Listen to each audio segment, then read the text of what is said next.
Oi, vamos falar hoje um pouquinho sobre uma pergunta que me fizeram. Doutora, controlou a pressão, tá tudo certo? Meu risco de AVC, infarto, vai lá pro pé? Não é bem assim, não é? Então é isso que a gente vai falar hoje. Quando o médico estima o seu risco de ter um AVC, de ter um infarto, de morrer de algum problema cardíaco, na verdade o que ele faz é uma continha, que se chama avaliação de risco cardiovascular. Essa avaliação de risco cardiovascular é feita não apenas pela pressão arterial. Não é só o nível de pressão que interfere no seu risco de ter um AVC, no seu risco de ter um derrame, ou no seu risco de morrer de alguma dessas doenças. Porque a pressão arterial, ela contribui com um percentual pequeno, com um percentual para essa mortalidade ou ocorrência dessas doenças. Além da hipertensão, você vai ter a dislipidemia, que é o colesterol alto, você vai ter o diabetes, você vai ter a sua idade, porque quanto mais velho, maior o risco, contribui o risco, fora várias outras alterações. Então, o que a gente faz, na verdade, essa é a forma correta, é usar algum algoritmo ou alguma tabelinha que nós temos, que já existem várias no mundo, que foram testadas internacionalmente, para calcular esse risco. No Brasil, nós usamos o risco cardiovascular global da Sociedade Brasileira de Cardiologia, que é uma calculadora médica que a gente sai colocando os itens, idade, gênero, porque as mulheres depois dos 65 se igualam aos homens, então muda completamente a relação. Se é diabético ou não, se tem colesterol, qual é o seu colesterol total, quanto é o seu HDL, se toma remédio para pressão ou não, e se faz atividade física ou não. Qual o resultado do seu Doppler de carótidas, se você já tem algum diagnóstico de alguma veia entupida em algum lugar,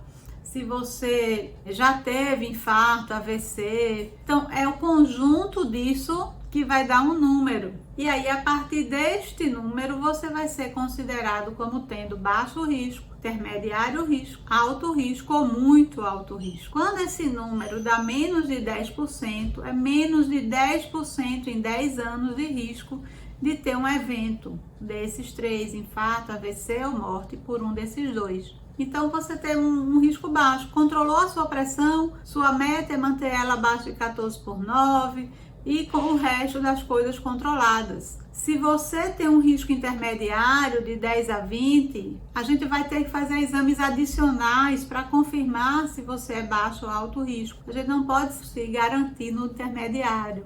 Então vai ter que sair fazendo ultrassom de abdômen para ver a aorta abdominal, vai ter que sair fazendo ITB, que é o índice tornozelo braquial.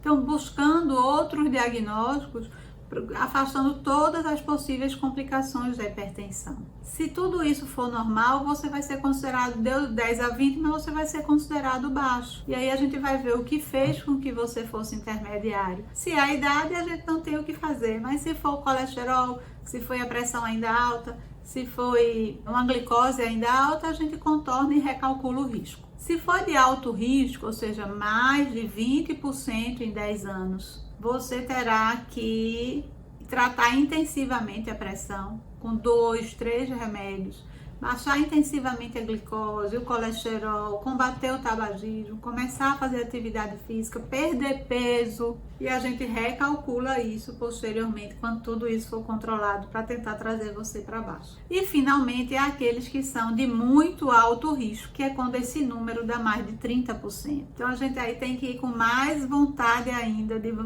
derrotar essa hipertensão, trazendo todos os níveis lá para baixo, colesterol muito mais baixo, a glicose mais ainda. Você vai ter que ser mais intensivo e rápido na perda de peso, de parar de beber, de parar de fumar, para que esse risco a gente saia de 30 para 20, de 20 para 10, né? Não tem como a gente querer sair do muito alto ou do alto risco direto para 10%. Então é isso. Então, a avaliação do risco e suas metas de pressão, sua meta de glicose, sua meta de colesterol muda de acordo com o seu risco cardiovascular. E aí, como é que está o seu risco cardiovascular? Você já calculou alguma vez? É importantíssimo, eu sempre calculo dos meus pacientes. É importante, fundamental, tá bom? Um abraço, gente, manda pergunta, adoro!